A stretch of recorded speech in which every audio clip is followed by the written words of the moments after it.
Leo hii tunaleta dawa ya mgawanyiko. Muluya ni jamii moja. Wabandu Waluya lulala. Tutaongea na sauti moja kwenda mbele, si ndio? Hakuna jamii nyingine ambayo kiongozi wao anaweza kwenda kushikwa kama mwizi usiku. Watu wanadharau Muluya kwa sababu hatuongei kwa sauti moja. Tumeelewana watu wetu? Sasa yule ambaye anataka kuja kuongea na Muluya tutamfungulia mlango. Ama namna gani? Haitakuwa kienyeji kama kitambo. Jamii ambayo ni namba 2 kwa idadi ya watu. Na kama Oparanya angesema ukweli, maana ndiye alihesabu watu, jamii ya Muluya ndio namba 1 kwa idadi ya watu. Lakini ukiangalia kwa serikali hatupo huko. Wamechukua watu wawili, wameweka kule mbele, ati wakishiba Muluya ameshiba. Ni mnakubali maneno kweli? Mimi watu wangu nimejitolewa kauli moja. Vile mwana wa Mungu Yesu Kristo alijitolewa mara moja, akaja akafa ili watu wake waokoke, si ndio? Mimi niko kule mbele na mimi sitawacha mpaka ile siku Muluya atatoka kwa matatizo. Haiwezi kuwa kwamba jamii ambayo watu wamesoma hata wakienda kwa serikali hakuna kazi. Wakiajiri polisi, wengine wanabebwa na malori, wengine wanabebwa na bodaboda. Hii maneno tunakubali kweli? Wameua Nzoia, wameua Mumias na wataki tuongee. Hata nataka tunyamaze tu. Katiba ya Kenya inakubali watu kuongea, na mimi sitaogopa kwa sababu nalindwa na katiba. Sasa mimi ni komando. Mimi ni generali. Niko na soldiers ama siko na soldiers? Wacha nione wale ambao wananiunga mkono. Kakamega. Hii Kakamega ndio headquarter ya Muluya, si ndio?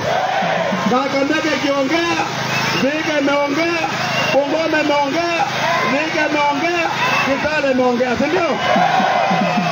Umeongea mjaongea. Umeongea mjaongea. Na wale viongozi wetu ambao wakati serikali inafinya watu, hao hawaongei kwa sababu chakula iko kwa mdomo, kisu kiko kwa njia. Ama namna gani? Sisi tutakuja hapa kupanga siasa vizuri watu wetu. Tuko pamoja. Sasa mimi unajua jamaa wanaweza kufika hapa wakati wote na tiaga. Nataka tupige tawe kidogo, si ndio? Alafu Chakoya ataongea kidogo. Haya, kidogo nataka tupige tawe, alafu ndugu yangu wa Chakoya pia wasalimie, si ndio? Nataka tufunge nikisema kitu mnasema tu tawe, si ndio? Unakata na kusema tawe. Nataka muongee mpaka tunaweza sema Kakamega imeongea leo, si ndio? Haya, wacha tufunge. Sisi hataki kuchimba makaburi tena. Wacha tufunge. Haya, kumtambo.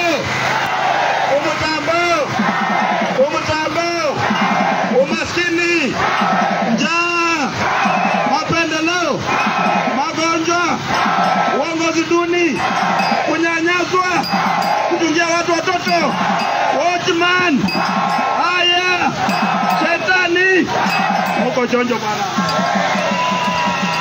Leo hapa, Kakamega, mimi natoka hapa Kakamega.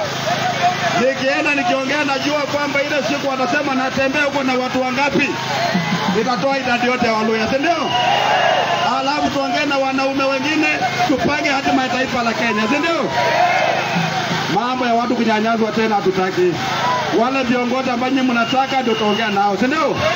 Hakuna mambo ya kudictate Muluya 2027 lazima anaokoka. Ama namna gani wateo? Mambo ya madharau inakwisha, si ndio? Hatutaki madharau tena. Nataka mheshimiwa Chakoya aseme neno moja, mimi niende Malava. Alafu sikiza watu yangu. Watu yangu sikiza kidogo. Niko na swali. Hapo Malava wameleta mtu mwingine ambaye hajachaguliwa. Ati yeye ndiye anakuja kupanga Waluya. Kila weekend yako hapa. Anatukana viongozi ya Waluya. Ni mtakubali maneno kweli? Mtakubali maneno kweli? Watu wakikuja hapa Kakamega mwambie tuko na ndume sisi. Ama namna gani? hatutafuata ndume za watu wengine. Wamama Waluya pia wamezaa wanaume, ama namna gani? Na sisi hatuogopi bwana Wajakoya.